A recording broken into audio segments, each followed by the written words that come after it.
Petra is an ancient city located in modern-day Jordan and is one of the most famous archaeological sites in the world. This is Petra.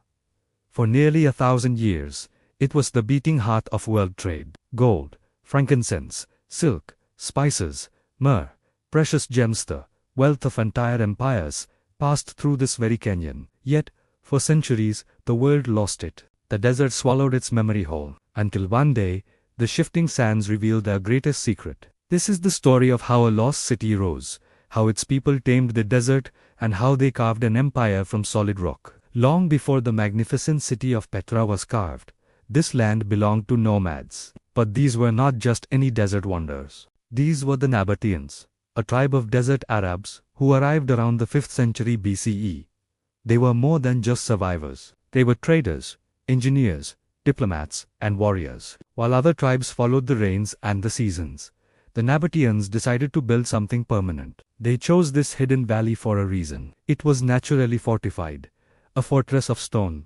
It was practically invisible from the open desert, concealed by twisting canyons, and most importantly, it was supplied by hidden underground water sources. Here, they wouldn't just build a settlement. They would transform barren rock into the capital of a kingdom. By 100 BCE, Petra was the thriving heart of a powerful kingdom, its influence stretching from modern-day Jordan far into Syria and Saudi Arabia. They were masters of the desert, and their city was the jewel in their crown. But what was Petra's greatest weapon?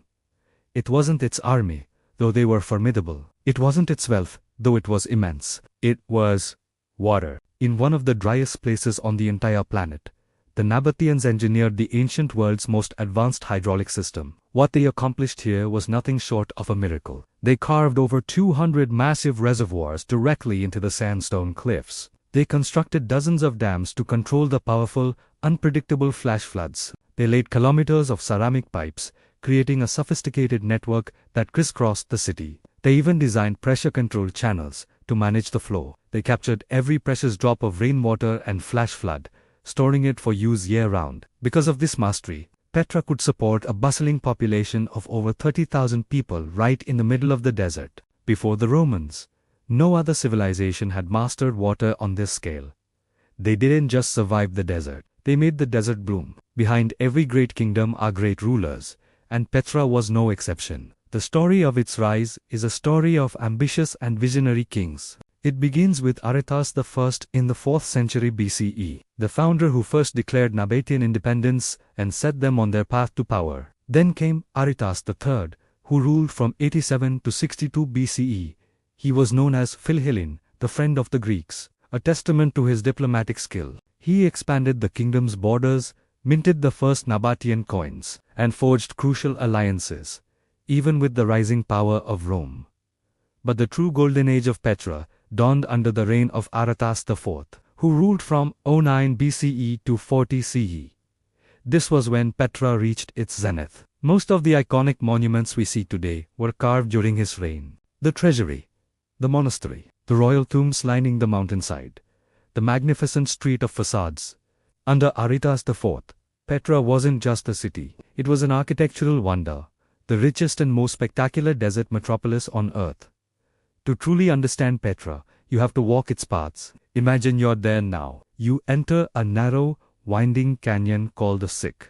The sandstone walls tower above you, rising 80 meters into the sky, so high they almost block out the sun. The air is cool and still. The path twists and turns, dark and silent, building a sense of anticipation with every step. You feel small, humbled by the sheer scale of the nature around you. Then, suddenly, the canyon opens up, and there it is. Al-Khazna, the treasury, explodes into view, bathed in sunlight. It's nearly 40 meters tall, an impossible structure carved entirely, from top to bottom, out of the living sandstone cliff face. It's a breathtaking masterpiece of Hellenistic and Arabian design, a fusion of cultures brought together by the trade routes. Local legend claimed it held the pharaoh's treasure, hence the name. But archaeologists now believe it was something far more sacred, likely the magnificent tomb of a Nabataean king. But to the ancient world, its purpose was clear. The treasury was a declaration carved in stone. It was proof that the people who built this were powerful, wealthy, and protected by the desert itself. It was a symbol that Petra was untouchable. Thank you for watching. If you enjoyed this journey into the past, don't forget to like, subscribe, and hit the bell icon for more stories from our incredible world.